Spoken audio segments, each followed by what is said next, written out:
Good morning students. हम जैव प्रौद्योगिकी और उसके उपयोग, बायोटेक्नोलॉजी एंड इट्स यूजेस के बारे में पढ़ रहे हैं, सिग्निफिकेंस के बारे में पढ़ रहे हैं, जिसमें हमने पिछले लेक्चर में आनुवांशिकतः रूपांतरित जीवों के बारे में पढ़ा, कृषि के क्षेत्र में इसका उपयोग पढ़ा। इसी क्रम में हम आगे बढ़ाते हैं बीटी कपास। बीटी कपास जैसे कि हमने पिछले लेक्चर में पढ़ा था, बेसिलस थ्यूरिन जिएसिस, संक्षेप में इसको बीटी कहा जाता है।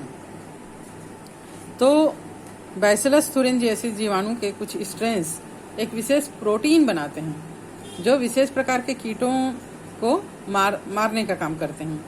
और ये जो विष होता है, जहर होता है, टॉक्सिन्स होता है, इसका प्रभाव कीट समुदाय के विभिन्न वर्ग जैसे लेपिडोप्टेरॉन, इसको सैनिक कीड़ा कहते हैं, तंबाकू का कली का कीड़ा, कोलिप्टेरॉन, भृंग जिसे कहते हैं, डायप्टेरॉन, मक्खी मच्छर इत्यादि पर होता है।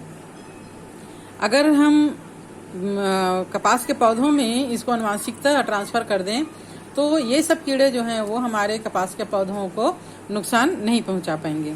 बैसिलस थ्यूरिनजिएसिस द्वारा उत्पादित कीटनाशक प्रोटीन जो है वो जीवाणु के जीवन के विशेष अवस्था में बनता है और ये प्रोटीन अवक्षेप या क्रिस्टल के रूप में बनता है और इस टॉक्सिन्स का प्रभाव उसे उत्पन्न करने वाले जीवाणु पर नहीं होता, क्योंकि जीवाणु में बीटी जीव विष प्रोटीन निष्क्रिय प्रागजीव विष के रूप में या टॉक्सिन्स के रूप में रहता है। जैसे ही ये टॉक्सिन कीड़ों के शरीर में प्रवेश करता है तो वो सक्रिय हो जाता है और इसके जो क्रिस्टल होते हैं, इस टॉक्सिन्स के जो क्रिस्टल होते हैं, वो जीवाणु के आंत में, डाइजेस्टिव सिस्टम में क्षारीय पीएच के कारण घुलनशील हो जाता है और सक्रिय रूप में परिवर्तित हो जाता है।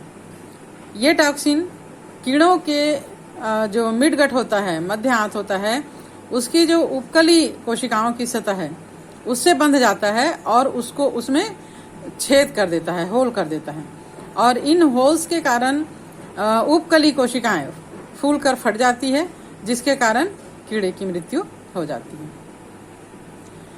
बायोटेक्नोलॉजी प्रोसेस के द्वारा बीटी जीन को कपास और अन्य फसलों में इंजेक्ट किया गया है और चूंकि बीटी जीन जो है वो कीट समूह विशिष्ट होते हैं, इसलिए जीन का चुनाव फसल और निर्धारित कीट के ऊपर डिपेंड करता है।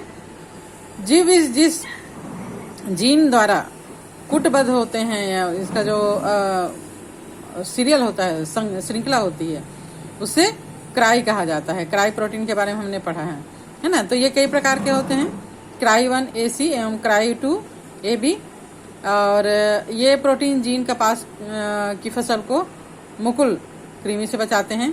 क्राई 1 AB ये मक्के की फसल को मक्का छेदक से बचाते हैं। नेक्स्ट हमारा है पीड़क प्रतिरोधी पौधा,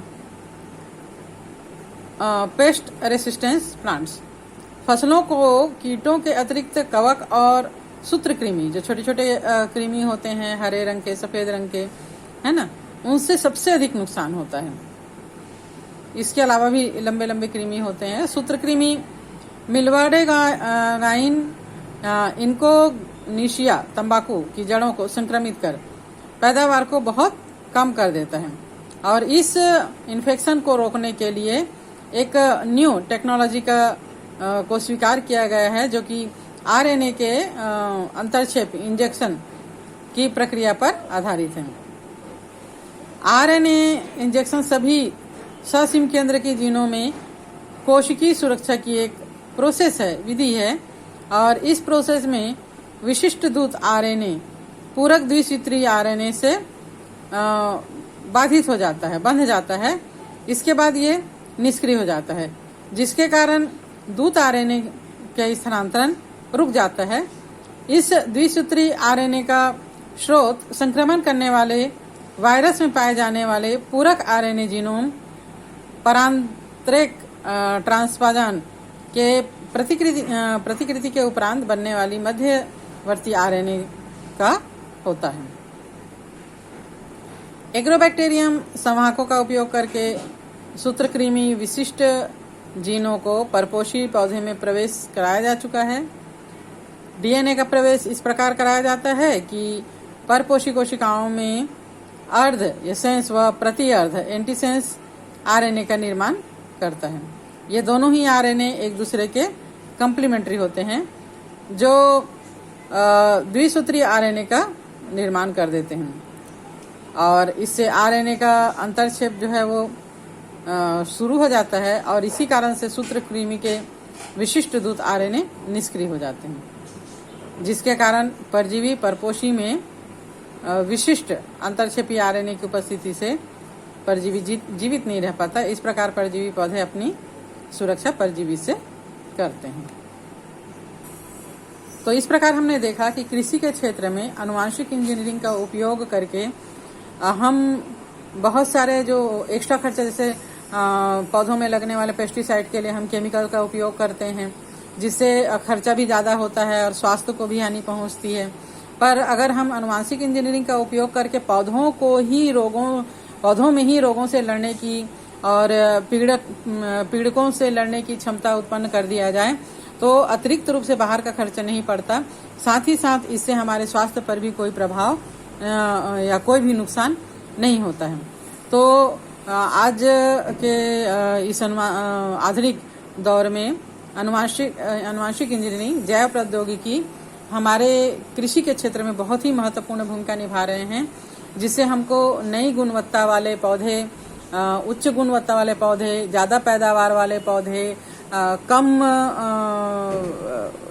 कीड़ों से प्रभावित होने वाले पौधे हम इससे प्राप्त कर सकते हैं और अपने प्रोडक्शन को बढ़ा सकते हैं और अपने स्वास्थ्य की भी रक्षा कर सकते हैं। तो आज हमने कृषि के क्षेत्र में पढ़ा जैव प्रौद्योगिकी का उपयोग। नेक्स्ट डे हम चिकित्सा में जैव प्रौद्योगिकी के उपयोग के बारे में जानेंगे।